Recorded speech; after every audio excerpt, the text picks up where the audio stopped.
वक्रतुंड महाकाय सूर्यकोटिसमप्रभ निर्विघ्नं कुरु मे देव सर्वकार्येषु सर्वदा। अज्ञानतिमिरान्धस्य ज्ञानाञ्जनशलाकया चक्षुरुन्मीलितं येन तस्मै श्रीगुरवे नमः। ॐ आप्यायन्तु ममाङ्गानि वाक्प्राणचक्षुश्रोत्रम् अथो बलम् इन्द्रियाणि च सर्वाणि सर्वं ब्रह्मोपनिषदं माहं ब्रह्म निराकुर्यां मा ब्रह्म निराकरोत्। अनिराकरणम् अस्तु अनिराकरणं मे अस्तु तदात्मनि निरते य उपनिषत्सु धर्माः ते मयि सन्तु ते मयि सन्तु। ॐ शान्ति शान्ति शान्तिः। ॐ शन्नो मित्रः शं वरुणः शन्नो भवतु अर्यमा शन्नो इन्द्रो बृहस्पतिः शन्नो विष्णुः उरुक्रमः। नमो ब्रह्मणे नमस्ते वायो त्वमेव प्रत्यक्षं ब्रह्मासि त्वामेव प्रत्यक्षं ब्रह्म वदिष्यामि ऋतं वदिष्यामि सत्यं वदिष्यामि तन्माम् अवतु तद्वक्तारम् अवतु अवतु माम् अवतु वक्तारम्। ॐ शान्ति शान्ति शान्तिः। नमस्कार श्रोते हो, माधवी रघुवीर या यूट्यूब चॅनलमध्ये आपणा सर्वांचं अतिशय मनापासून सानंद स्वागत करत आहे। वेदांत वैभव या उपक्रमाच्या माध्यमातून आपण दर सोमवारी भेटतोय रात्री 8 वाजता आणि त्याच्यातून आपण एका उपनिषदाचा अभ्यास करतोय, निदान त्याचा परिचय करून घेतोय, निदान त्याची तोंड ओळख, त्याच्यामध्ये काय सांगितलं आहे, कशा संबंधी हे उपनिषद आहे, त्यातील गुरु कोण आहेत, त्यातले शिष्य काय आहेत, प्रश्न काय आहेत, त्याची उत्तरं काय आहेत, विषय कोणता आहे, हे सगळं समजावून घेत आपली ही वाटचाल सुरू आहे, पुढे पुढे सुरू आहे। आणि आता आपली 7 उपनिषदं झाली आहेत आणि आत्ता आपण अभ्यास करतो आहोत ते तैत्तरीय उपनिषदाचा। आणि तैत्तरीय उपनिषदामध्ये आपण पाहिलंच, पहिल्याच भागामध्ये आपण त्याची विभागणी कशी आहे हेही पाहिलं होतं। त्याच्यामध्ये 3 वल्ली आहेत। पहिली आहे ती शिक्षावल्ली आहे, दुसरी आहे ती ब्रह्मानंदवल्ली आहे आणि तिसरी आहे ती भृगुवल्ली आहे। अशा 3 वल्लींचा आपण अभ्यास करतोय। मला वाटलं होतं आपण ह्या 3 वल्ली 3 स्टडी सेशनमध्ये आपल्या पूर्ण होतील, पण विषय फार मोठा आहे, विषय विस्तृत आहे, गहन आहे आणि तरीसुद्धा इंटरेस्टिंग आहे आणि म्हणून आपण ह्याचा सविस्तर अभ्यास करतोय। आणि अजूनही म्हणजे 3 भाग झाले तरी अजूनही आपला पहिली वल्ली म्हणजे शिक्षावल्ली सुरू आहे। आणि शिक्षा म्हणजे काय, तर शिक्षा म्हणजे शिक्षण। आणि शिक्षण कुठलं, शाळा कॉलेजमधलं शिक्षण नाही, तर गुरुकुल पद्धतीमध्ये शिक्षणाची नेमकी काय पद्धत होती, हे गुरुकुलाचे नियम काय होते, त्याच्यात कोणते छात्र घेतले जायचे किंवा कोणत्या छात्रांना प्राधान्य दिलं जायचं, किंवा गुरु काय तयारीचे असायला पाहिजेत, किंवा त्याच्यासाठी गुरूंनी आपल्याला अपडेट कसं ठेवायचं, हे सगळे विषय आपण अभ्यासतो आहोत शिक्षावल्ली। आणि जरी हा विषय अतिशय जुना असला तरी आजच्या काळाशी सुद्धा अतिशय सुसंगत असा आहे। कारण शिक्षकांनी कधीच असं म्हणता कामा नाही आहे की आता मला सगळं ज्ञान झालं, आता मला नवीन काही शिकण्याची आवश्यकता नाही, असं जो शिक्षक म्हणेल तो तिथेच संपून जाईल। कारण शिक्षकांनी आपलं ज्ञान अद्ययावत ठेवायला पाहिजे। एक तर विद्यार्थी हे नवीन पिढीचे असतात, नवीन जनरेशनचे असतात, त्यामुळे त्यांचे विचार वेगळे असतात, त्याच्याशी जुळवून घेताना गुरुनी आपलं ज्ञान अद्ययावत ठेवलं पाहिजे। आणि त्याचबरोबर जुन्या ज्ञानाचा जो वारसा आहे, जो आपल्या गुरूंनी आपल्याकडे दिला आहे, तो पुढच्या पिढीपर्यंत कसा सुपूर्त करता येईल हाही विचार केला पाहिजे। म्हणजे गुरु आणि शिष्य दोघंही अलर्ट पाहिजेत, सतेज पाहिजेत, सक्षम पाहिजेत असं असेल तरच हे गुरुकुल उत्तम रीतीने चालेल. या गुरुकुलामध्ये छात्र यावेत, विद्यार्थी यावेत, दुरून दुरून यावेत, यासाठी एक यज्ञही सांगितलेला आहे.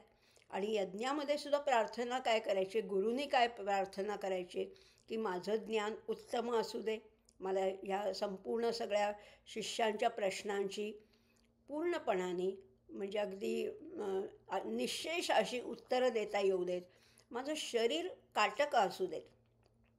शरीर काटक असेल तर गुरूंचंही लक्ष लागणार आहे शिकवण्याकडे आणि शिष्यांचंही. त्यामुळे शरीर काटक असू दे, माझी वाणी अतिशय गोड असू दे. नुसतीच गोड म्हणजे नुसतंच आवाजाचा टोन नाही इथे लक्षात घेतलेला, पण अशी असू दे की शिष्यांना त्याच्यामध्ये उत्सुकता वाटायला पाहिजे. जे मला समजले ते इतरांपर्यंत पोचवता येण्याची क्षमता माझ्यामध्ये असू देत. आणि त्याच्यासाठी माझी बुद्धी सूक्ष्म, तीक्ष्ण, कुशाग्र आणि टोकीदार असू दे अशी गुरु प्रार्थना करतात. शिष्य म्हणतात की आम्हाला आमच्या कानावर पुष्कळ पडू देत. भूरी विश्रुवम, भूरी म्हणजे पुष्कळ आम्हाला ऐकता येऊ देत. आणि नुसतंच ऐकलेलं सोडून द्यायचं नाही आहे, तर ते आमच्या मनामध्ये मुरू देत. त्याच्यावर चिंतन मनन करण्याची बुद्धी आम्हाला लाभू देत, असं शिष्यही प्रार्थना करतात. म्हणजे बघा शिक्षावल्लीमध्ये किती खोलवर विचार केला आहे. आजच्यासारखं नाही आहे की कॅपिटेशन फी भरली, डोनेशन फी भरली, ॲडमिशन घेतली आणि मग काही संबंध नाही, असं नाही आहे.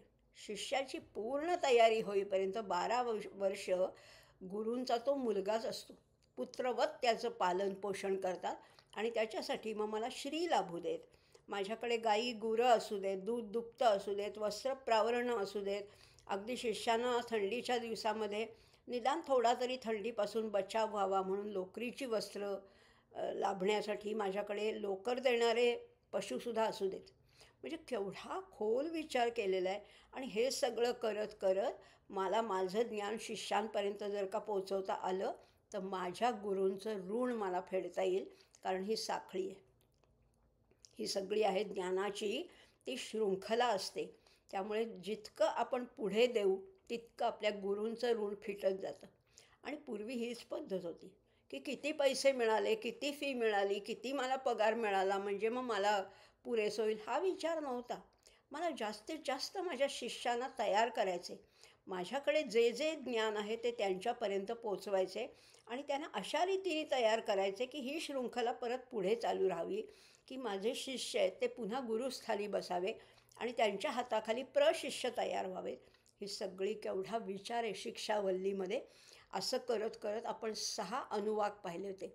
आणि 6 अनुवाक पाहताना गुरु शिष्यांच्या प्रार्थना पाहिल्याच होत्या, पण त्याचबरोबर आमच्या बुद्धीवर जर का मेधेचं झाकण पडलं असेल, म्हणजे इथे अहंकार या अर्थाने घ्यायचं आहे, जर का ते झाकण पडलं असेल तर ते दूर व्हावं. त्यामुळे इथे असंही म्हटलेलं आहे मेधया पिहितम, पिहित म्हणजे झाकण आहे, ते जर का असेल तर ते दूर व्हावं अशी सुद्धा देखील प्रार्थना केलेली आहे.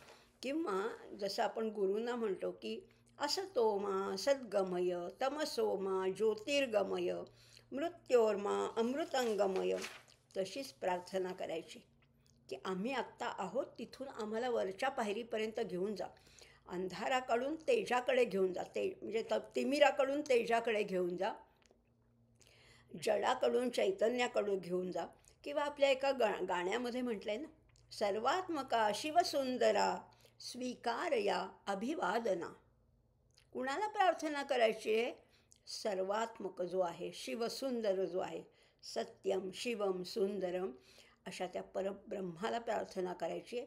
सर्वात्मका शिवसुंदरा स्वीकार अमुचा अभिवादना, तिमिरातुनी तेजाकडे प्रभू आमुचाने जीवना. त्यालाच प्रार्थना करायची. प्रयत्न आपण करायचे आहेत, पण प्रार्थना त्याला करायची, कारण प्रयत्नांना यश देणारा तो आहे. आणि त्याला काय म्हणायचं आहे? सुमनात तू, तू कुठे आहेस? तू नुसता कुठेतरी आकाशामध्ये बसला नाही आहे, स्वर्गामध्ये नाही आहे, तू इथे सुद्धा आहेस, माझ्या आजूबाजूला आहे, माझ्यामध्ये सुद्धा तूच आहेस. सुमनात तू, गगनात तू, ताऱ्यामध्ये फुलतोस तू. कुठेस तू? फुलांच्या मध्ये तू आहेस. त्या फुलांच्या गंधकोशी सांग तू आहेस का? सगळीकडे तू आहेस. त्यामुळे सुमनात तू, गगनात तू, ताऱ्यांतून मधुनी फुलतोस तू, सद्धर्म जे जगतामध्ये सर्वात त्या वसतोस तू. चोहीकडे रूपे तुझी. तुझी रूपं कुठे आहेत? चोहीकडे. चोहीकडे रूपे तुझी, जाणीवही माझ्या मना. सर्वात्मका शिवसुंदरा, स्वीकारया अभिवादना. अशी त्याला प्रार्थना केलेली आहे. आणि आपणही तीच प्रार्थना, मी मागच्या वेळेससुद्धा म्हटलं, याच्यातलाही काही भाग कठीण आहे, काही इंटरेस्टिंग आहे, काही लगेच समजेल, काही समजण्यासाठी पुन्हा पुन्हा अभ्यास करावा लागेल. आणि तो ज्याचा त्यांनी करायचा आहे. कारण गुरु आपल्यामध्येच आहे. त्यामुळे माझ्यामध्येच माझे गुरु वास करत आहेत. त्यांनाच विनवणी करायची की मला याच्यातनं पुढे न्यायचं आहे. आणि हे करत असताना आपल्याला स्वतःचे प्रयत्नसुद्धा सोडायचे नाहीत. अभ्यास आहे आणि शिवाय ती कृपासुद्धा पाहिजे. असे आपण मागच्या भागामध्ये 4 व्याहृतीसुद्धा पाहिल्या होत्या. ओम भूः भुवः स्वः. आणि 4थी व्याहृती महः आहे. ती ज्या एका शिष्याने सांगितली होती आणि त्याच्याबद्दलही आपण बोललो होतो. ह्या 4 व्याहृतींचा अभ्यास करायचा आहे. आता आज मात्र पुढचे 6 अनुवाक व्हावेत अशी अपेक्षा आहे. त्यामुळे आता 7व्या अनुवाकाला सुरुवात करूया. खूप महत्त्वाचे आहेत, खूप इंटरेस्टिंगसुद्धा आहेत आणि खूप आशयघनसुद्धा आहेत. आता ह्याच्यामध्ये आध्यात्मिक, आधिभौतिक आणि आधिदैविक अशा गोष्टींचा इथे उल्लेख आहे. 5-5 गोष्टींचा समूह केलेला आहे. 5-5चा हा सगळा समूह केलेला आहे. काय म्हटलेलं आहे आता बघा. 5-5 गोष्टी आपण बघूया. आधी मी संस्कृत मंत्र वाचते, कारण मंत्र वाचल्याशिवाय नुसता अर्थ समजावून घेऊन उपयोग नाही. दुसरी गोष्ट, त्या मंत्रामध्ये जी गेयता आहे, कारण ते ऋषींचे शब्द आहेत, ते तुमचे माझे शब्द नाही आहेत. त्यामुळे ते संस्कृत मंत्र वाचलेच पाहिजेत. ते वाचता वाचताच बराचसा अर्थ उलगडत जाईल. बघूया 7वा अनुवाक आणि पहिला मंत्र. पृथिवी अंतरिक्षम द्यौः दिशः अवांतर दिशः. हे झाले 5. अग्निः वायुः आदित्यः चंद्रमाः नक्षत्राणि. हे 5 झाले. आपः ओषधयः वनस्पतयः आकाशः आत्मा. हे 5 झाले. इति अधिभूतम. हे सगळं आहे, हे अधिभूत आहे. 5-5-5 3 जोड्या पाहिल्या आपण. अथ अध्यात्म. आता अध्यात्म सांगतो. प्राणः व्यानः अपानः उदानः समानः. चक्षुः श्रोत्रं मनः वाक् त्वक्. चर्म मांस स्रावा अस्थि मज्जा. एतत् अधिविधाय ऋषिः अवोचत. आता अधिभौतिक सांगितलं आहे, आध्यात्मिक सांगितलं आहे आणि हे सांगून ऋषी म्हणतात, पांगतम वा इदम सर्वम. हे सर्व आहे ना, हे पांगत आहे. पांगत शब्द नवीन आहे नाही का आपल्याला. आधी एवढं वाचते, एवढी एक ओळ राहिली तेवढी पूर्ण करते आणि मग पांगत शब्दाचा अर्थ बघूया. पांगतम वा इदम सर्वम पांगतेन एव पांगतम स्मृणोती इति. बघूया आता पांगत म्हणजे काय आहे. पंक्ती माहिती आहेत नाही का आपल्याला. पंगत बसली असं म्हणतं. पंगत म्हणजे काय, एक ओळीने बरेच जण जेवायला बसतात, त्याला आपण पंगत म्हणतो. पण पंक्ती ह्याचा अर्थ ओळ आहे. कशाचीही ओळ असू शकते. इथे विद्यार्थ्यांची ओळ असू शकेल किंवा कुठलीही, किंवा ही संपूर्ण सृष्टी आहे ना, एकमेकाशी पांगतानी जोडलेली आहे. आता इथे पांगत याचा अर्थ आहे सर्वसमावेशक, कोरिलेटेड, रेसिप्रोकल. आपण बघतोय याच्यात असं कोणीच म्हणून चालणार नाही की मी एकटाच शहाणा, मी एकटाच काही करीन. नाही नाही नाही, सगळ्याशी आपण जोडलेलं आहोत. आपल्याला कल्पना असेल किंवा नसेल, आणि नसेल तर ते आपलं अज्ञान आहे, पण आपण ह्या सृष्टीशी खरं म्हटलं तर जोडलेलं आहोत. म्हणजे कशाशी बघूया आता. पृथ्वी अंतरिक्ष द्यौ दिशः आणि अवांतर दिशा, किंवा अग्नी आदित्य वायू चंद्र नक्षत्रे उदक औषधी वनस्पती आकाश आणि आत्मा, हे सगळं अधिभूत रूप आहे. आणि अध्यात्म काय आहे तर हे पंचप्राण आहेत. प्राण व्यान अपान समान उदान. त्याच्यानंतर 5 ज्ञानेंद्रिय आहेत. डोळे आहेत, कान आहे, मन आहे, वाणी आहे, त्वचा आहे. त्याच्यानंतर 5 आपले धातू आहेत. चर्म मांस स्नायू अस्थि आणि मज्जा. हे सगळं पंचविध आहे आणि पंचविध रूपानेच मनुष्याला त्याचं ज्ञान होतं. या विश्वामध्ये सगळ्या गोष्टी एकमेकांशी जोडलेल्या आहेत. पुन्हा पुन्हा आपण ह्याचा विचार करूया.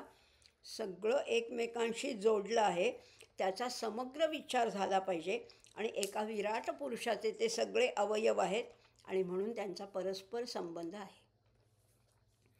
हाताचा आणि पायाचा काही संबंध नाही असं म्हटलं तर चालणार नाही. एकाच शरीराचे ते अवयव आहेत. तसं ह्या सगळं विश्व आहे त्या एका विराट पुरुषाचे हे सगळे अवयव आहेत आणि जेव्हा एकमेकांशी जोडलं जातं त्याला पांगत असं म्हटलेलं आहे. आता असेच 5-5 लोक सांगितले आहेत, मिती सांगितल्या आहेत, ज्योती सांगितल्या आहेत, पुष्टी सांगितल्या आहेत, त्याही बघणार आहोत आणि त्याला अधिभौतिक कसं म्हटलं आहे बघूया. 5 लोक आहेत: पृथ्वी, अंतरिक्ष, स्वर्ग, दिशा आणि अवांतर दिशा. दिशा म्हणजे मुख्य दिशा आणि अवांतर दिशा म्हणजे उपदिशा किंवा इतर सगळ्या दिशा. 5 मिती आहेत. मिती म्हणजे मोजण्याची मापं. कुठल्या कुठल्या आहेत? लांबी, रुंदी, उंची, दिक आणि काल. या 5 मिती आहेत. कुठलीही गोष्ट आपण लांबी रुंदीमध्ये मोजतो ना.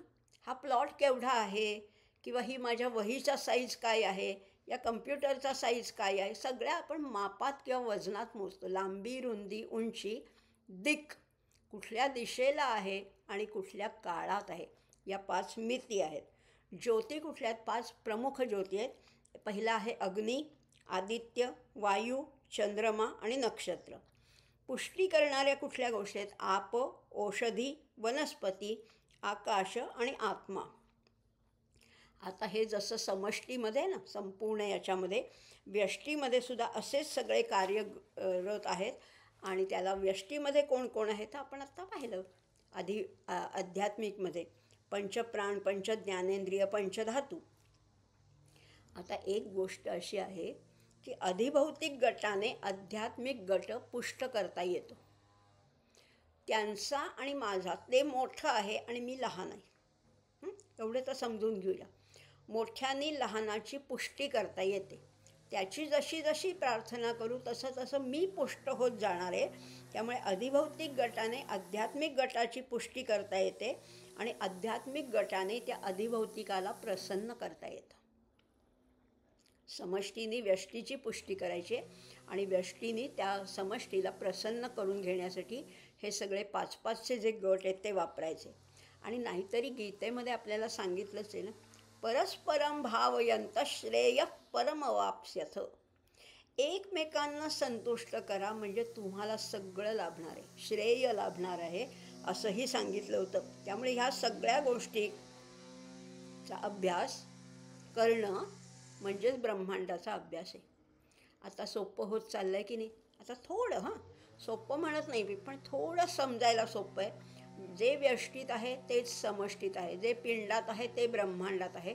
या सगळ्याचा परस्पर संबंध जाणून घेतला की आनंद तर मिळणारच आहे आणि प्रसन्नता लाभणार आहे, श्रेय लाभणार आहे. आता ह्याच्यातलं साम्य समजून घ्यायचं, त्याच्यातलं परस्पर अवलंबित्व समजावून घ्यायचं आणि सगळ्याचा साकल्याने अभ्यास करायचा. आणि साकल्याने अभ्यास केला की बरोबर होतं.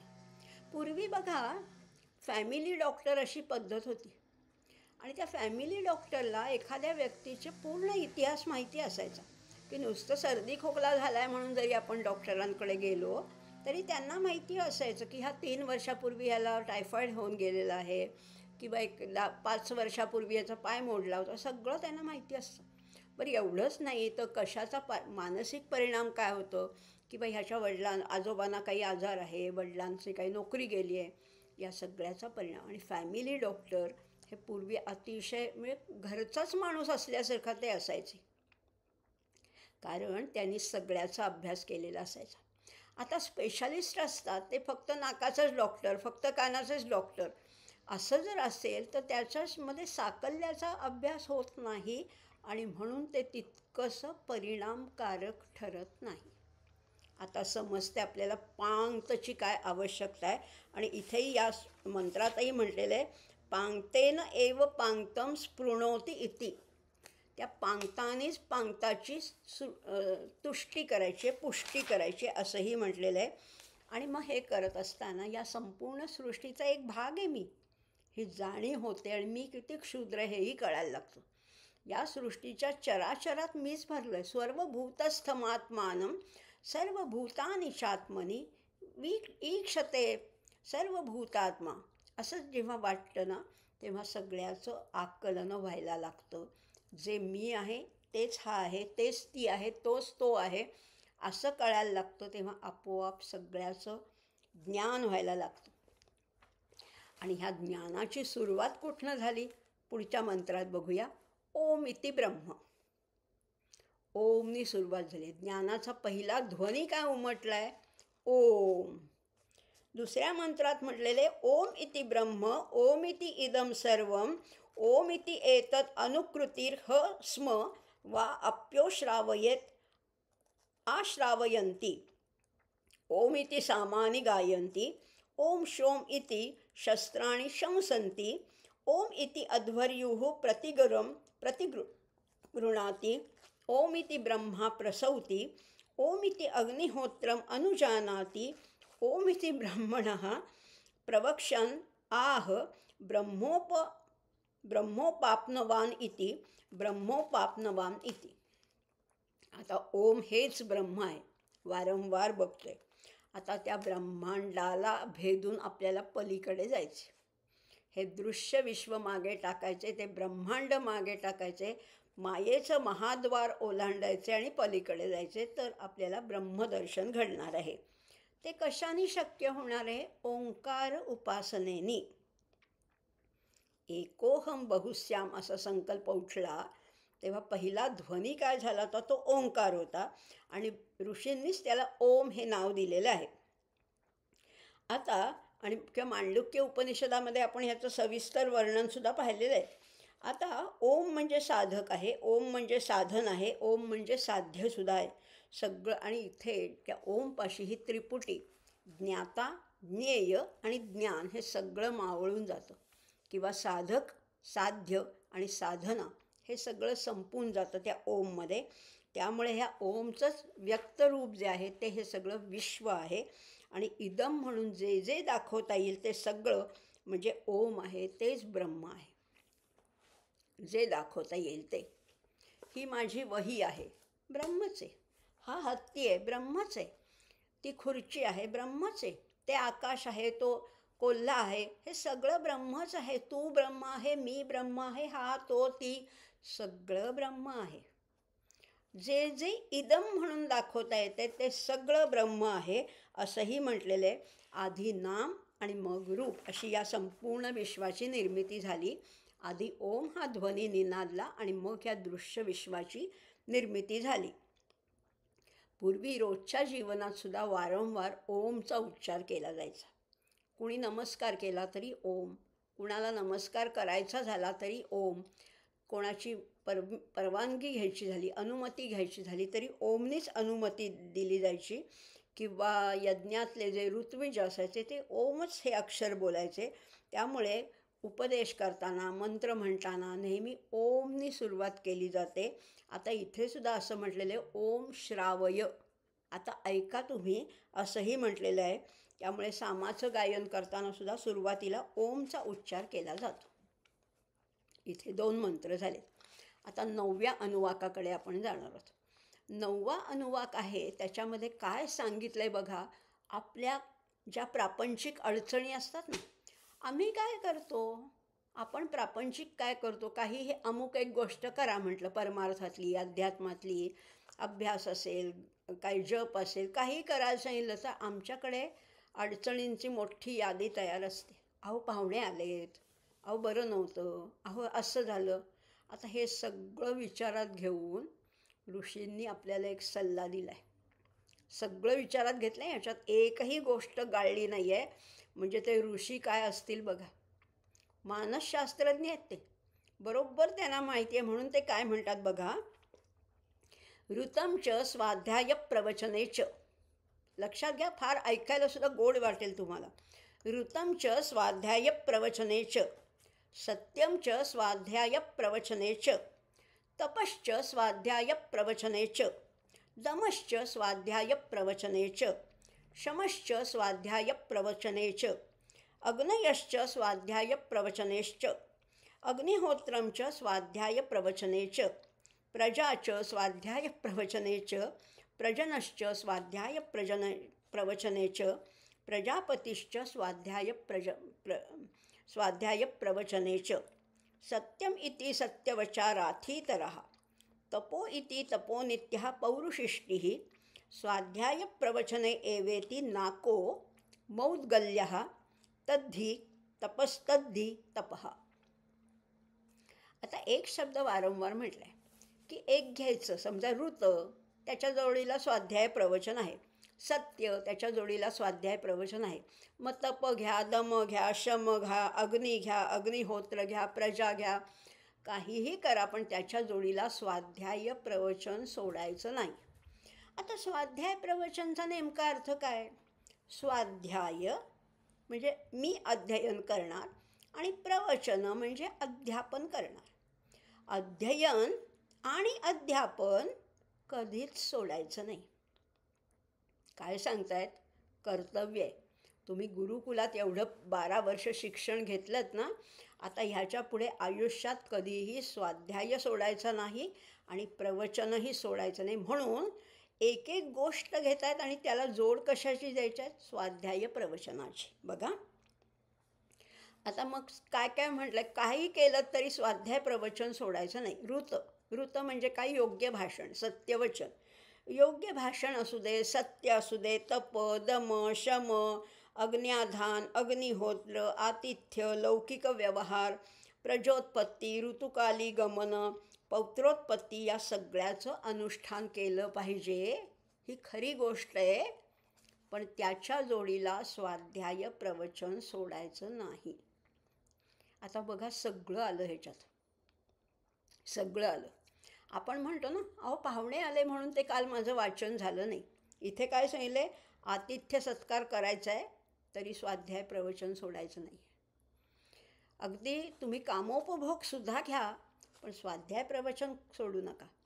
त्यामुळे ऋत असू दे, सत्य असू दे, दम असू दे, शम असू दे, अग्निहोत्र असू दे, काहीही असलं तरी स्वाध्याय प्रवचन सोडायचं नाही असं इथे सांगितलेलं आहे.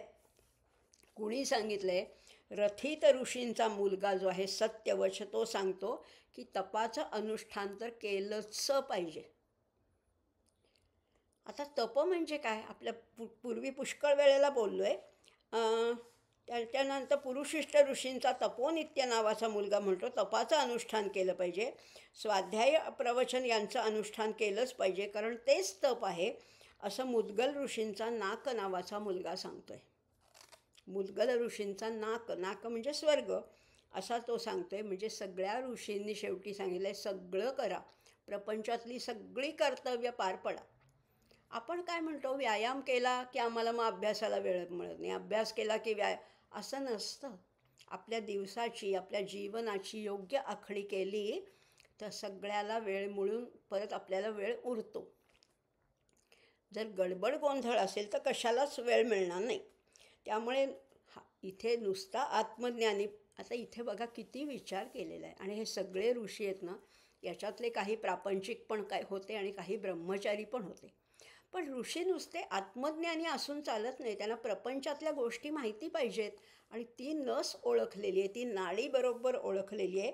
त्यामुळे व्यवहारी लोकांशी कसं वागावं, वासनेत लडबडलेल्या प्रापंचिकांना या परमार्थाच्या मार्गावर आणायचं कसं, हे सगळंच शास्त्र त्यांना अवगत होतं. हेच ह्याच्यावरनं दिसून येते, हो की नाही?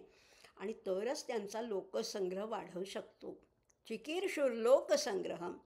लोकसंग्रह करायचा असेल तर लोकांसारखं वागायचं नाटक करावं लागतं. मी शहाणा आहे, तुमचं ते काय फालतूपणा मला नाही कळत असं नाही म्हणायचं. ठीक आहे ना, पाहुणे येणारच, काही गोष्टी घडणारच, मुलं बाळं होणारच, सगळ्या गोष्टी आहेत.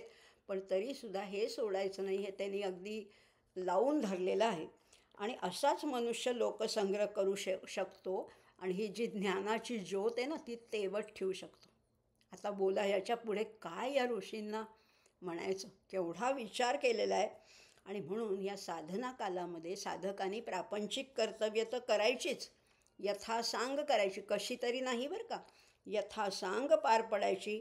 प्रपंचातले टक्के टोणपे खात खातच परमार्थ पुढे न्यायचा आहे. आणि जो परमार्थ उत्तम करेल त्याचा प्रपंचही उत्तम होतो.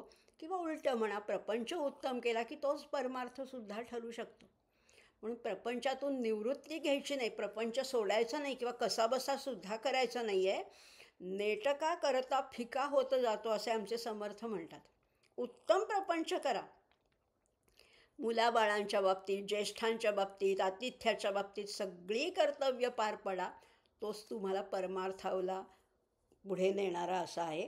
त्यामुळे लोकव्यवहार चालू ठेवायचा आहे आणि विश्वाचं चक्र चालू राहण्यासाठी संतती प्रजोत्पादनसुद्धा आवश्यक आहे असं म्हटलेलं आहे. कारण आपल्याला समाजाची, विश्वाची बांधिलकी आहे. मी कुणाला तरी बांधील आहे सगळ्या गोष्टींना. त्यामुळे आपण सगळ्याचं देणं लागतो हाही विचार ठेवायला पाहिजे. मी काही करणार नाही असं नाही म्हणून चालणार. समाजाचं देणं आहोत, निसर्गाचं देणं आहोत, अहो पशुपक्ष्यांचं सुद्धा देणं आहे. आपल्या दारात जो कावळा येतो त्याला खायला देणं हे आपलं कर्तव्य आहे. म्हणून तर पूर्वी काकबळी होता, वैश्वदेव होता, गोग्रास होता. हे सगळं कर्तव्य करत करतच परमार्थ साधायचा आहे. म्हणून तर आपण नागपंचमी करतो, बैलपोळा करतो, अगदी उंबराची, बेलाची, तुळशीची पूजा करतो, वटपौर्णिमा करतो, पत्री आणतो, दुर्वा वाहतो. त्यामुळे आणि हे सगळं करताना अध्ययन आणि अध्यापन मात्र विसरायचं नाही. अध्ययन म्हणजे नवीन शिकत राहायचं आणि अध्यापन कशासाठी? मी मोठा आहे हे दाखवण्यासाठी नाही, तर teaching is the best way of learning. जितकं तुम्ही शिकवाल ना किंवा जितकं दुसऱ्यांना सांगण्याचा सराव राहील तितकं ज्ञान वृद्धिंगत होत जातं. दाखवण्यासाठी नाही आहे, शोसाठी नाही आहे, प्रसिद्धीसाठी तर अजिबात नाही. जितकं प्रवचन होईल तितकं ज्ञान वृद्धिंगत होतं. कारण म्हणजे होतं काय की बुद्धीवर कधीही गंज चढत नाही. नाहीतरी वापरली नाही तर बुद्धी गंजून जाईल ना, तसं होऊन चालणार नाही. म्हणून प्रत्येक व्यक्तीने अध्यात्माचा अभ्यास करताना सुद्धा नवीन भाषा आहे, विद्या आहे, शास्त्र आहे, स्तोत्र आहे, कला आहे या किंवा तंत्रज्ञान आहे, नवीन टेक्नॉलॉजीसुद्धा शिकायला हरकत नाही. नाही नाही मी आता गीतेचा अभ्यास करतो, मला ते टेक्नॉलॉजी नको असं नाही म्हणून चालणार. अहो टेक्नॉलॉजी पण शिका, गीता पण शिका, भागवत पण वाचा, सगळंच करायला काहीच हरकत नाही आहे. आणि ते एकमेकांशी जोडलेलं आहे. बघा मी नेहमीच सांगते, व्यवहारातली उदाहरणंसुद्धा सगळी अध्यात्माशीच रिलेटेड आहे. इथे कुठलीही गोष्ट अलूफ नाही आहे, एकटी नाही आहे, सगळं एकमेकांशी जोडलं आहे. मात्र एवढं लक्षात ठेवायचं की आपण पूर्ण आधी आकलन करून घ्यायचं, मग दुसऱ्याला सांगायचं. त्यामुळे खरीच गोष्ट आहे, आपलं भांडं भरल्याशिवाय दुसऱ्याला द्यायला जायचं नाही आहे. आणि मग खरंच शिकवताना मनुष्य अधिक खोलात जातो आणि मग त्याचा अभ्यास जास्त डीप डीप डीप होत जातो असंही म्हटलेलं आहे. मग त्याच्यातले बारकावे, त्याच्यातले दृष्टांत समजावून घेता येतात. आणि ह्याच्यासाठी मग संतांची चरित्रंसुद्धा अभ्यासायची ना. सगुण चरित्रे परमपवित्रे सादर वर्णावी. कशासाठी? आपल्याला त्याच्यातनं काहीतरी शिकता येतं. आणि म्हणून ऋत आपण पाहिलं, ऋत सत्य हे सगळं पाहिलं. ऋत म्हणजे युनिव्हर्सल ट्रूथ असंही आपण म्हटलेलं आहे. हे सगळं करताना दम आहे, तप आहे, शमन आहे, सगळं करायचे. दमन म्हणजे इंद्रियांवर संयम ठेवायचा.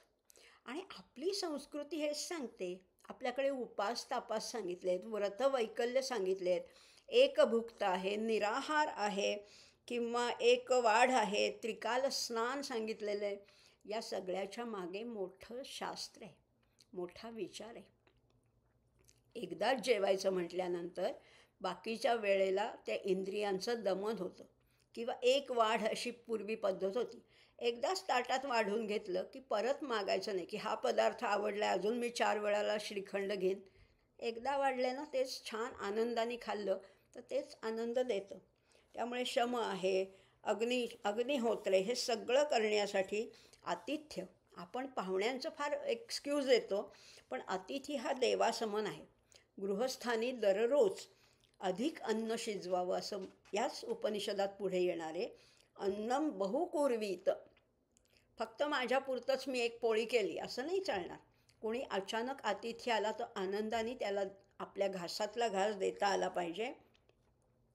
आणि एवढंच नाही तर त्याला काही ज्याची आवश्यकता आहे, त्याला अंघोळ करायची आहे, त्याला पूर्वी हॉटेल नव्हती, पूर्वी माणसं पायी प्रवास करायची, तेव्हा आपण जे भोजन करण्यापूर्वी कोपऱ्यापर्यंत, गल्लीच्या कोपऱ्यापर्यंत जाऊन बघायचं कोणी अतिथी आहे का विचारायचं. जर तो आला असेल तर त्याला पाय धुवायला पाणी द्यायचं, काही टॉवेल पाहिजे असेल, पंचा पाहिजे असेल, बसायला चटई द्यायची किंवा हे सगळं करून मग त्याला भोजन द्यायचं असं सांगितलेलं आहे. आणि ह्याचं पुण्य फारच मोठं आहे. या सगळ्याबरोबर मात्र हे सगळं करताना स्वाध्याय प्रवचन विसरायचं नाही. एवढं तर आपल्याला निश्चितच करता येईल. ही सगळी व्यवधानं सांभाळत पुढे पुढे जायचे. आता संतती उत्पन्न करून वंशसातत्यही राखायचे, ही सुद्धा सामाजिक जबाबदारी आहे. नातेवाईकांना सांभाळायचे, हितचिंतक आहेत, गाई गुरं सगळ्याचं भान ठेवायचे. पण हे सगळं करत असताना एक योग्य वेळ झाली की आपण त्या जबाबदारीतनं बाहेर थोडंसं अलगद बाहेर पडायचे, वानप्रस्थ आणि संन्यासाश्रमापर्यंत जायचे असंही सांगितलं. किती विचार आहे बघूया आपण, बघतोय आपण काय सांगितलं. आता 10व्या अनुवाकामध्ये काय सांगितलं आहे? अहम वृक्षस्य रेरीवाह कीर्ती पृष्ठम गिरैरिव ऊर्ध्व पवित्रो वाजिनीव स्वमृतम अस्मि द्रविणं सवर्चसं सुमेधा अमृतोक्षितः इति त्रिशंकोर्वेदा अनुवचनम. ज्यांनी ओंकाराची उपासना केली, ज्यांनी स्वाध्याय प्रवचनाचा कधीही विसर पडू दिला नाही, त्याला निश्चितपणाने ब्रह्मप्राप्ती होते. इतका ॲश्युरन्स दिला, इतकी गॅरंटी दिलेली आहे.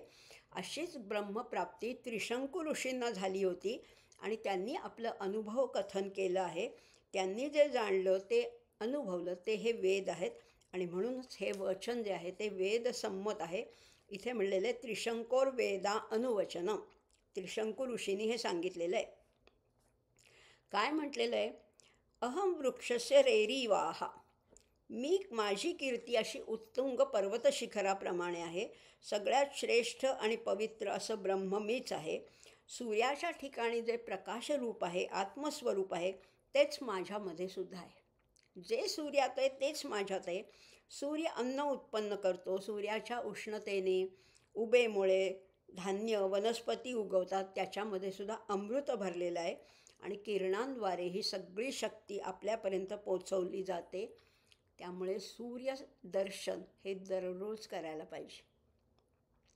दररोज सूर्याचं दर्शन करायला पाहिजे आणि मग त्यांनी काय होतं? आध्यात्मिक प्रगती होते. आणि वर्चस, मागच्या वेळेस बोलले ते वर्चस म्हणजे ब्रह्मतेज. शरीराच्या कांतीला एक तेज येतं, वाणीच्या प्रभावाला एक ओज येतं.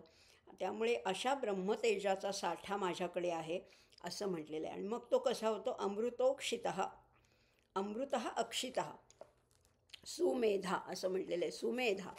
आता हे उद्गार अहंकाराचे किंवा गर्वाचे नाही आहेत बरं का. आपल्याला वाटेल माझ्याकडे एवढं आहे, माझ्याकडे एवढं आहे, असं नाही आहे. गर्वाचं नाही आहे. ह्याच्यातला भाव लक्षात घ्यायचा आहे. तर इथे ऋषी स्वतः परब्रह्माशी एकरूप झालेत आणि एकरूप झाल्यावर वेगळं अस्तित्व होत नाही. ते ब्रह्मरूपच होऊन जातात. थेंबुटा सागरी बुडाला, मग तो थेंब म्हणून शिल्लक राहत नाही. मग तो समुद्रात गेल्यावर तो म्हणेल का मी एकटा बिचारा एवढूसा? नाही हो, तो आता सागर झाला.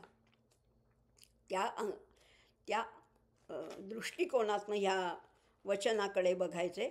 आणि तुकाराम महाराजसुद्धा म्हणतात ना, आम्ही विधीचे जनिते, विधीला आम्हीच निर्माण केलेले. मग हा अहंकार नाही आहे. अहम ब्रह्मा अस्मी सोहम ही अहंकाराचं वचन नाही आहे, ब्रह्मरूप झाल्याचं हे उदाहरण आहे असं म्हणता येईल. आणि आपल्यालाही ते तिथे पोचायचं असेल तर ते चित्र सतत डोळ्यासमोर ठेवायचे, सतत त्याचा ध्यास घेतला तर अशक्य असं काहीच उरणार नाही असं म्हटलेलं आहे. त्रिशंकू ऋषींनी हा अनुभव घेतलेला असतो. आता माणसाच्या अंतःकरणात विलसणारं जे आत्मतत्व आहे ते सतत अस्तित्वाची जाणीव करून देत असतं. आणि ते भौतिक मात्र देहबुद्धीला जो सर्वस्व मानतो तो मनुष्य या भौतिक गोष्टींच्या मागे मागे धावत, किती पैसा, किती सत्ता, किती काय, ह्याच्या मागे धावत असतो. त्या मिळवण्यासाठी धडपडत असतो. पण त्याच्या मुळाशी सुद्धा जी चेतन आहे ती ब्रह्मस्वरूपच आहे. त्यामुळे अंतःकरण स्वच्छ व्हायला पाहिजे. त्या आत्म्याची प्रेरणा मनामध्ये प्रतिबिंबित व्हायला पाहिजे असंही म्हटलेलं आहे. आता हे सगळं झाल्यानंतर एकादश अनुवाक, 11वा अनुवाक आणि 12वा दोन बघणार आहोत आपण. 11व्या अनुवाकामध्ये हे सगळे आता जेव्हा शिष्य गुरुकुलामध्ये अध्ययन करतात, 12-12 वर्ष तपश्चर्या करून राहतात आणि जेवढं त्यांना आकलन होतं ते झाल्यानंतर त्यांना गुरु काय संदेश देतात, काय उपदेश देतात ते 11व्या अनुवाकामध्ये सांगितले. वेदम अनुच्चाय आर्यो अंतेवासिनम अनुशास्ती. आणि काय म्हणतात, सत्यम वद धर्मम चर स्वाध्यायान मा प्रमदः आचार्याय प्रियम धनम आहृत्य प्रजातंतु मा व्यवच्छेसीहि सत्यान्न प्रमोदितव्यम धर्मान्न प्रमोदितव्यम कुशलान्न प्रमोदितव्यम भूत्यै न प्रमोदितव्यम स्वाध्याय प्रवचनाभ्यां न प्रमोदितव्यम देवपितृकार्याभ्यां न प्रमोदितव्यम. प्रमाद म्हणजे चूक. कुठली चूक तू करू नकोस. स्वाध्याय प्रवचन कधीही बुडवायचं नाही. नंतर सत्य कधीही सोडायचं नाही. धर्म कधीही सोडायचा नाही आहे. भूती वैभवसुद्धा सगळ्यांसाठी मिळवायचे. कुशल म्हणजे आपलं शरीराचे जे रक्षण आहे, देह रक्षण आहे, तेही उत्तम करायचे. कारण शरीर आपण पाहिलं ना, गुरुसुद्धा प्रार्थना करताना म्हटलं की माझा देह खणखणीत राहू दे, तरच पुढच्या गोष्टी मी करू शकेन. त्यामुळे कुशलान न प्रमोदितव्य, त्यामुळे देह स्वस्थच असला पाहिजे, सुदृढच असला पाहिजे. आणि सांगितले देवपितृकार्याभ्याम न प्रमोदितव्यम, त्याच्यातसुद्धा कुठे चूक करायची नाही, हे सगळं सांगितलेलं आहे. आता ह्या सगळ्या गोष्टीला म्हटलेलं आहे समावर्तन. लक्षात घेऊया बरं का. आणि हे सगळे शब्द आपल्या आजच्या शब्दांशी कसे रिलेट करतायत तेही बघूया. त्याला समावर्तन म्हटले. सम अधिक आ अधिक वृत्त धातू आहे, म्हणजे घरी परत येणं असं म्हटलेलं आहे. किंवा आपल्या आजच्या भाषेत म्हणलं तर कॉन्व्होकेशन डेचीही तयारी आहे. त्या दिवशी काय सांगतात, कोण जे कुलगुरू असतात ते काय सांगतात तेच इथे सांगितलेलं आहे. याच्या पुढे तू कसं आता मोठ्या विश्वास जाशील, इथे होताच 12 वर्ष, आता मोठ्या विश्वास जाशील तर खरं बोलणं सोडायचं नाही. सत्यम वद धर्मम चर स्वाध्यायान मा प्रमदः. स्वाध्याय कधीही सोडायचा नाही. लग्न झालं, मुलं बाळं झालं तरी स्वाध्याय सोडायचा नाही. आचार्याय प्रियम धनम आहृत्य प्रजातंतु म्या व्यवच्छेसीहि. आचार्यांना त्यांच्या आवडीची गोष्ट आणून दे. म्हणजे आचार्य हावरट नाही आहेत बरं का, ते काही मागत नाही आहेत. त्यांना आणून दे म्हणजे काय आहे, त्यांच्या आवडीची गोष्ट म्हणजे फक्त समिधा, समित पाणी टर्म आपल्याला ओळखीची आहे. हे सगळं करत असताना प्रजातंतू, इथून गेल्यानंतर सुशील सद्गुणी कन्येशी विवाह कर आणि प्रजोत्पत्ती कर. प्रजोत्पादन, अष्टपुत्रा सौभाग्यवती भव असा पूर्वी आशीर्वाद दिला जायचा. आणि ज्याच्या घरात भरपूर मुलं आहेत तो श्रीमंत असं समजलं जायचं. कारण मनुष्य जात दुर्मिळ होऊन चालणार नाही आहे, टिकायला पाहिजे. मग हे सगळं सांगताना आता काय म्हणत आहेत बघा. सगळं जेव्हा छात्र तिथनं निघतात तेव्हा आचार्य बरोबर सांगतात प्रत्येक छात्राला की काय काय कर, खरं बोल, धर्माने वाग, रोज अभ्यास कर, गुरूंना दक्षिणा दे. धनम आहृत्य म्हणजे काय, गुरूंना योग्य ती दक्षिणा दे, नाही तर मग किंमत राहत नाही. ज्ञानाची विद्येची सुद्धा किंमत ठेवण्यासाठी तुम्हाला शक्य असेल तेवढी, पण गुरूंना थोडी का होईना दक्षिणा द्यायची. काही नाही तर समिधा तरी द्यायच्यात.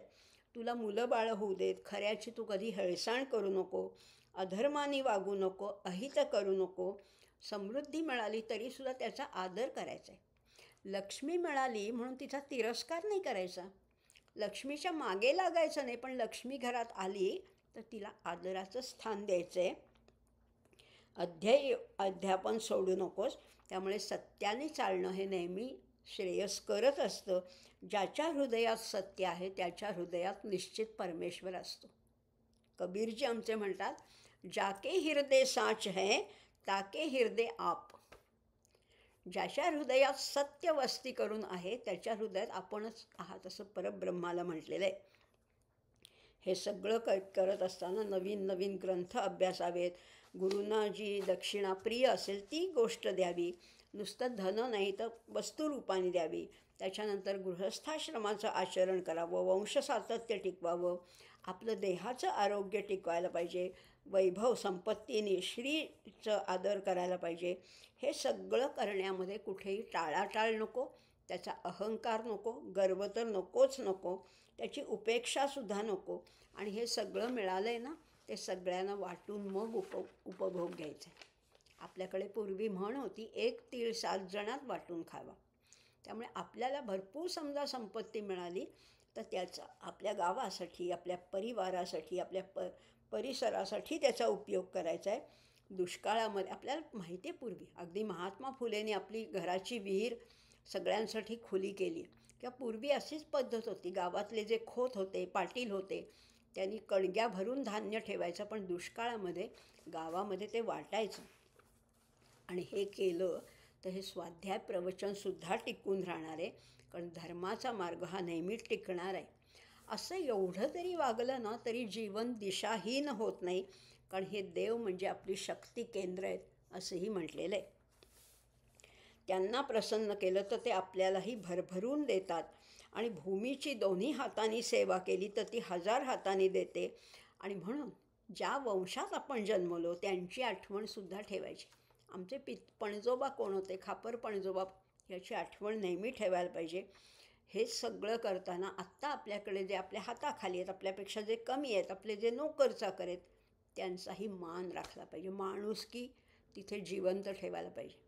अगदी मित्रासारखं नातं ठेवू नका, पण त्यांच्या घरात काय प्रॉब्लेम आहे, त्यांना कशाची कमतरता आहे, त्यांच्या मुलांची शिक्षणं आहेत का, हे सगळं बघावं. हे सगळा किती पुढचा विचार आमच्या ऋषींनी केला बघा. एवढं उपनिषद प्रणित जरी जीवन आपण जगलो ना तरी जीवनाला एक अर्थ येणार आहे, जीवनाला एक डौल येणार आहे असंही म्हटले. आता गुरुजी पुढे काय म्हणतात एवढंच सांगून थांबले नाही आहेत. जो आपल्या ओळखीचा उपदेश आहे, तुम्हालाही माहिती आहे, तोच बोलणार आहे.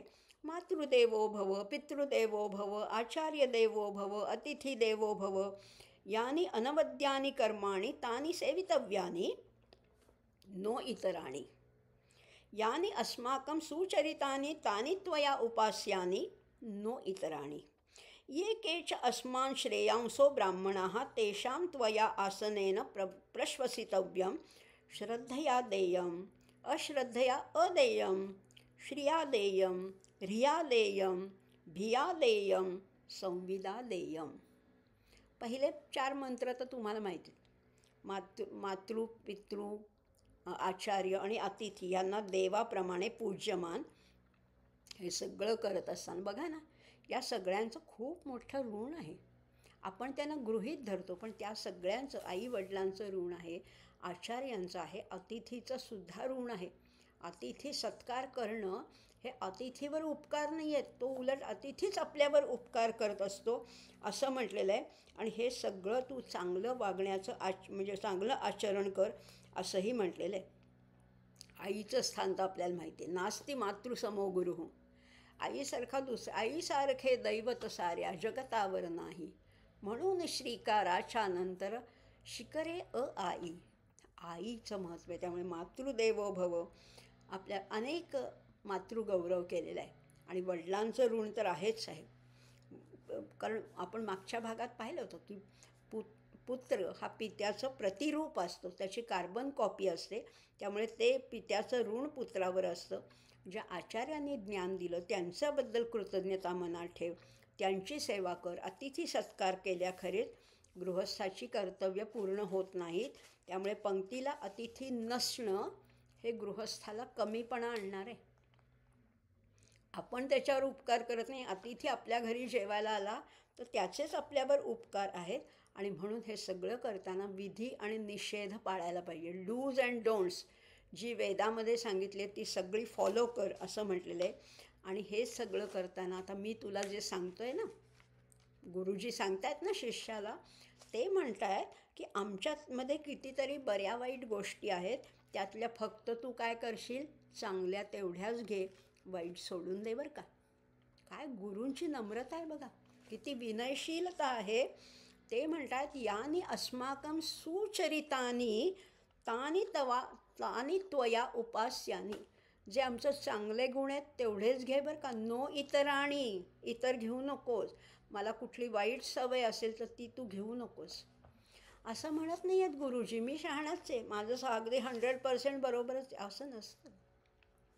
गुरुसुद्धा माणूस आहेत, त्यांच्याही चुका आहेत, त्यांच्यामध्ये सुद्धा काही कमतरता असेल ते घेऊ नकोस बरं का, असं म्हटलेलं आहे. त्यामुळे वाईट सोडून दे. आणि माझ्यापेक्षा जर का तुला कोणीतरी माझ्यापेक्षा अधिक ज्ञानी, अधिक संपन्न असं कोणी श्रेष्ठ भेटलं तर त्याचा तू यथोचित मान सन्मान कर. नाही नाही, मीच शहाणा आहे, मी सांगितलं त्याच्या पलीकडे जायचं नाही, यांच्याकडे जाऊ नको असं म्हणत नाही आहेत गुरुजी. म्हणतात अजून माझ्यापेक्षा कोणी श्रेष्ठ भेटला तर त्यांच्याकडनं सुद्धा ज्ञान आत्मसात कर. हे सगळं करताना गृहस्थाश्रम उत्तम प्रकारे पालन करायचे आणि दान दे. कसं दान दे? इथे फार सुंदर म्हटलेलं आहे, श्रद्धया देय. जे द्यायचं ना, कमी का जास्त, दानाला त्याच्यात महत्त्व नाही आहे, अमाऊंटला महत्त्व नाही आहे किंवा वस्तूला सुद्धा महत्त्व नाही आहे. जे द्यायचं ते श्रद्धेने द्यायचं. श्रद्धया देयम, अश्रद्धया अदेयम. खूप पैसा दिला, आम्ही मोठी देणगी दिली, पण त्याच्यात काही भाव नाही आहे, फक्त मी किती मोठा आहे, मी किती शहाणा आहे हे दाखवायची जर का भावना असेल तसंच देऊ नकोस. त्या दातृत्वाला काहीही अर्थ नाही. अश्रद्धया अदेयम. मग कसं द्यायचं आहे? श्रिया देयम, ह्रिया देयम, भिया देयम, संविदा देयम. किती सुंदर सांगितलं आहे का. हे सगळं करताना श्रद्धेने द्यायचे, आदराने द्यायचे, कर्तव्य भावनेने द्यायचे, उपकाराची भावना नको. आणि म्हणून कुणालाही क्षमतेहून कमीही देऊ नका, जास्तही देऊ नका. किती उपदेश इतका उत्तम केलेला आहे. ज्याची गरज आहे त्याच्यापेक्षा फारच कमीसुद्धा देऊ नका आणि जास्तसुद्धा देऊ नका. दुसऱ्याला आळशी बनवेल इतकं दान द्यायचंच नाही आहे. जेव्हा असा मोठा भूकंप होतो, काही मोठं संकट येतं, सुनामी येते, अगदी गावाच्या गावं उद्ध्वस्त होतात, तेव्हा जरूर मदत करा, पण त्यांना आळशी बनवणारी मदत करायची नाही. त्यांना प्रोत्साहन द्यायचे, त्यांना उद्योगधंदा उभारायचे, त्यांना नोकऱ्या द्यायच्या आहेत, हे करायचे. ज्याला ज्याची गरज असेल तीच द्यायची. जास्त अनावश्यक गोष्टी देऊन त्याचा भार वाढवू नका असंही सांगितलं आहे. जे आजकालच्या जगात बघायला मिळतं की मला एक कुठल्या तरी कार्यक्रमामध्ये 4 फ्लॉवर पॉट आले, त्याच्यातले तेच मी दुसऱ्यांना दिले, त्याचा काय उपयोग आहे? काय उपयोग आहे? त्यामुळे अनावश्यक गोष्टी देऊ नका, त्याचा त्रास वाढवू नका आणि अधिक दान देऊन त्याला आळशी बनवू नका. आमच्या गीतेत सुद्धा हेच सांगितलं ना, दातव्यमिति यद दानम मपात्रेभ्यश्च दीयते. त्यामुळे जे द्यायचं ना, द्यायलाच पाहिजे अशा भावनेने द्यायचं. देशे कालेच पात्रेच तद्दानम सात्विकम स्मृतम असं म्हटलेलं आहे. किंवा अहो एका प्रार्थनेमध्ये, आमच्या शिवथरघळच्या प्रार्थनेमध्ये तर इतकं सुंदर सांगितलं आहे, तनुनिर्वाह आवश्यकते यत्ने संपादावे. तनुनिर्वाह, प्रत्येकाला उदरभरण करायला पाहिजे, उदरनिर्वाह करायला पाहिजे, ते आवश्यक असेल ते यत्नपूर्वक संपादन करायचं. तनुनिर्वाह आवश्यकते यत्ने संपादावे अधिक लाभता. पण तुमच्याकडे एक्स्ट्रा असेल ना, अधिक लाभता सत्पात्री ते दान सुख घ्यावे, कधीही नामी उल्लंघाव्या वेदाज्ञा वा श्रुती, परमसद्गुरु परमार्थाप्रत न्यावी माझी मती असंही म्हटलेलं आहे. किती किती विचार आहे, किती संपूर्ण जीवनाचा साकल्याने विचार केलेला आहे. आता पुढे म्हटलेलं आहे, अथ यदि ते कर्म विचिकित्सा वा वृत्त विचिकित्सा वा स्यात् ये तन्न ब्राह्मणाः सम्मर्षिणः युक्ताः अयुक्ताः अलक्षाः धर्मकामाः स्युः. आपल्या कर्माबद्दल किंवा वर्तनाबद्दल जर का तुला शंका आली, आता बघा ना, हा मुलगा जेव्हा शिष्य गुरुगृही जेव्हा शिकण्यासाठी आला तेव्हा लहान होता ना, नुकतंच उपनयन झालेला असा लहान मुलगा आला होता. आता 12 वर्षात हा तरुण झालेला आहे, आता घरी जाईल, मग त्याचा विवाह होईल, पण अजून त्याला जगाचं ज्ञान नाही आहे. आईवडीलही त्याचे वृद्ध झाले असतील, अजून जगाचं ज्ञान नाही आहे. मग आता सगळ्याच गोष्टी काही गुरुकुलात शिकवल्या जात नाहीत, काही गोष्टी आयत्या वेळेला फेस करावे लागतात. मग असं काही संकट आलं, अशी काही आपत्ती आली, असं काही निर्णय कसा घ्यावा हे कळेनासं झालं, तर तेव्हा तू काय करशील? तेव्हा तू काय करशील तर जे ज्ञानी पुरुष आहेत, जे विचारशील आहेत, आचारशील आहे, भक्तिमान आहेत आणि धार्मिक असतील त्यांचं अनुकरण करावं. जगामध्ये चांगली लोकं पण आहेत, तुझ्या गावामध्ये असतील, तुझ्या आसपास असतील, अशी जी कुणाचंही अनुकरण नाही करायचं बरं का. जगी निंद्यते सर्व सोडोनी द्यावे, जगी वंद्यते सर्व भावे करावे. पण वंद्य काय आणि निंद्य काय हे कोण ठरवणार? की जे चांगले लोक आहेत, विचारशील आहेत, आचारशील आहे, भक्तिमान आहेत, धार्मिक आहेत, त्यांचं अनुकरण करावं. आणि मग त्यांचं ते कसे वागतात, ह्या या प्रसंगी त्यांनी कसं आचरण केलं, असं तुझ्या आता प्रॅक्टिकल म्हणजे थेरॉटिकल नॉलेज झालं. आता प्रॅक्टिकल नॉलेज काय आहे हे तुला आता कळण्यासाठी त्यांचा व्यवहार कसा आहे हे तू ऑब्झर्व कर. आणि तुझ्यावर संकट आलं नाही तरीसुद्धा त्यांचं अवलोकन कर. म्हणजे जेव्हा आपल्यावर वेळ येते तेव्हा आपल्याला कसं वागावं हे कळतं. नुसतंच थेअरी शिकवून भागत नाही. प्रॅक्टिकली कधी कधी त्याचा उपयोग कसा करावा हे कळायला लागतं. निर्णय काय घ्यायचा, त्याचे परिणाम काय होतील अशी शंका येईल. तेव्हा तू पतदार, धार्मिक, जाणकार लोक असतील, त्यांची माणुसकी जपणारे असतील, त्यांचं ते कसे वागतात ह्याचं लक्षात ठेव आणि त्याप्रमाणे आचरण ठेव. चार चौघांसारखं वाग. बिकट वाट वहिवाट नसावी, धोपट मार्गा सोडू नको, संसारामध्ये ऐस आपला उगाच भटकत फिरू नको.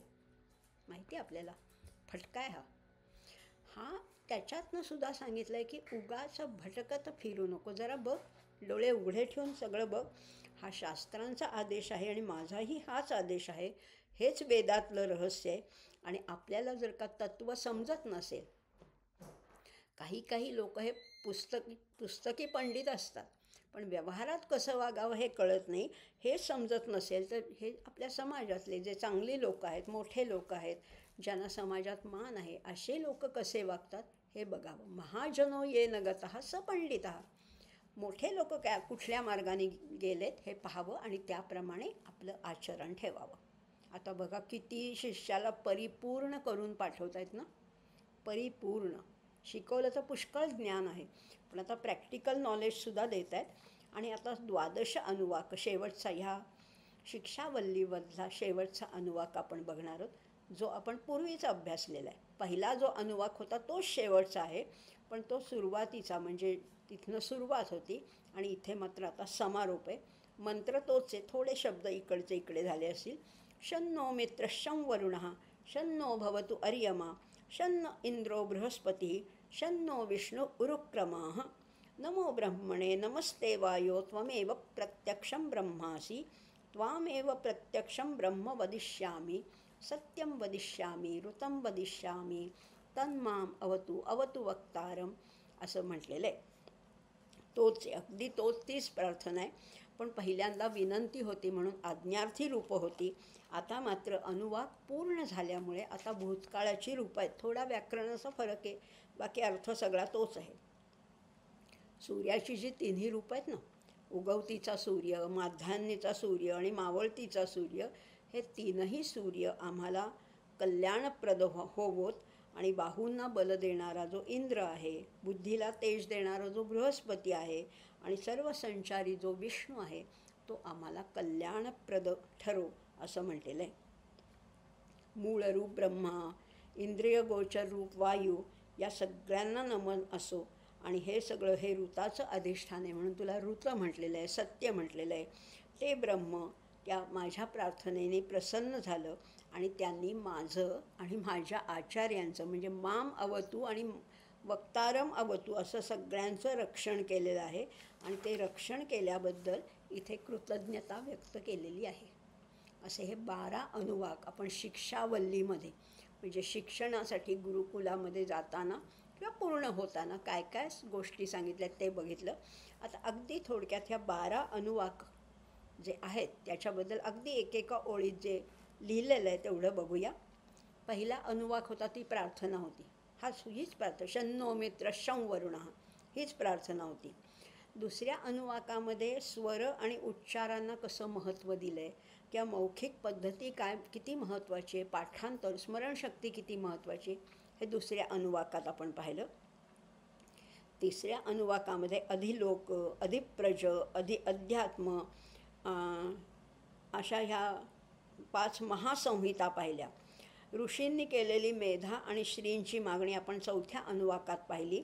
सद्वस्तूची जिज्ञासा आहे आणि सर्व बाजूनी सर्व प्रकारचं ऐश्वर्य यावं अशी ऋषींची प्रार्थना चौथ्या अनुवाकामध्ये होती. 5व्या अनुवाकामध्ये 4 महाव्याहृती पाहिल्या. भू म्हणजे भूलोक, भुवरलोक, स्वरलोक या जाणीवेच्या 3 पायऱ्या आणि त्याच्या पलीकडे महलोक किंवा ब्रह्म आहे असं म्हटलेलं आहे. 6व्या अनुवाकामध्ये हृदयात मनाचं वसतिस्थान आहे आणि योग्य मार्गाने शक्य असणारं असं आत्म्याचं दर्शन तिथे घडतं असं सांगितलेलं आहे. हे मागच्या भागात पाहिले होते. आता आज काय पाहिलं ते थोडक्यात अगदी 2 मिनिटात बोलणार आहे. 7व्या अनुवाकामध्ये अधिभूत अध्यात्म म्हणजे जे पिंडात आहे तेच ब्रह्मांडात आहे, जे व्यष्टीत आहे तेच समष्टीत आहे अशी विश्वप्रार्थनासुद्धा पाहिली होती. 8व्या अनुवाकामध्ये ओंकाराचं महत्त्व आहे किंवा ओंकारच हेच नाम आहे आणि ओंकाराची उपासना कशी आपल्याला ऊर्ध्वगतीला नेते हेही सांगितलेलं आहे. 9व्या अनुवाकामध्ये अध्यात्मविद्येची उपासना करण्यासाठी आवश्यक असणारी योग्यता अंगी आणण्यासाठी आचरण कसं असावं हेही सांगितलेलं आहे. 10व्या अनुवाकामध्ये अहम ब्रह्मास्मी ही त्रिशंकू ऋषींना जी अनुभूती आली त्याचं स्मरण करून दिलेलं आहे आणि स्वाध्याय आणि प्रवचनाचं महत्त्व 10व्या अनुवाकात आपण पाहिलं. 11व्या अनुवाकामध्ये अध्यात्मविद्येच्या प्राप्तीसाठी सदाचरणाची, नीतिधर्माच्या बंधनाची कशी आवश्यकता आहे आणि पश्चात्ताप आणि निश्चय यांच्या साहाय्याने आचरण कसं शुद्ध निष्कलंक करता येईल आणि ज्या योगे तो साधक सर्व मान्य होईल हे 11व्या अनुवाकात सांगून 12व्या अनुवाकामध्ये पुन्हा त्या प्रार्थनेचा पुनरुच्चार आहे. पण आता इथे कृतज्ञता आहे, नुसतीच विनंती नाही, आता कृतज्ञता. तू मला दिलंस आणि त्याच्याबद्दल मी कृतज्ञ आहे असं म्हटलेलं आहे. सर्वव्यापी, सर्वसाक्षी, सर्वशक्तिमान म्हणजे ऑमनिशियंट, ऑमनिप्रेझेंट, ऑमनिपोटंट अशा त्या ईश्वराविषयी आदरभाव व्यक्त केलेला आहे. आणि तू किती थोर आहेस, तू किती महान आहेस, तू आमच्या बुद्धीला प्रेरणा दे, चालना दे. आणि हे सगळं करत असताना आम्हाला अहंकार कुठेही त्याचा स्पर्शही होऊ देऊ नकोस अशी प्रार्थना गुरु शिष्य मिळून करतात. असे हे शिक्षावल्लीतले 12 अनुवाक आपण पाहिले. पुढच्या भागामध्ये आपण ब्रह्मानंद वल्लीचा अभ्यास करणार आहोत. आत्ता मात्र इथेच थांबूयाच. मंत्र म्हणूया, शांती मंत्र. ओम स्वस्ति प्रजाभ्यः परिपालयन्तां न्याय्येन मार्गेण महिं महिषाः गोब्राह्मणेभ्यः शुभमस्तु नित्यं लोकाः समस्ताः सुखिनो भवन्तु. ओम पूर्णमदः पूर्णमिदं पूर्णात् पूर्णमुदच्यते पूर्णस्य पूर्णमादाय पूर्णमेवावशिष्यते. ओम शांति शांति शांति.